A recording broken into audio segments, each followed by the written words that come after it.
Hi, today in front of me Tecno Spark 10 and I'll show you how to change lock screen wallpaper on this device.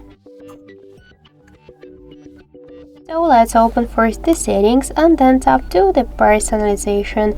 Click here to static wallpapers online or to use your photo from your device. The gallery, just select one from the available wallpapers. Tap to apply, click to select lock screen, configuration successful, blood check, and as you can see, that's so simple. Also, we get one more way how we could do that. First, hold for a while home screen with your finger, then tap to wallpapers on the left down corner, and by the same way, select one from the wallpapers here, or I'll just use one from this, defaults. Tap to select lock screen, configuration successful. Let's lock the device, and that's it.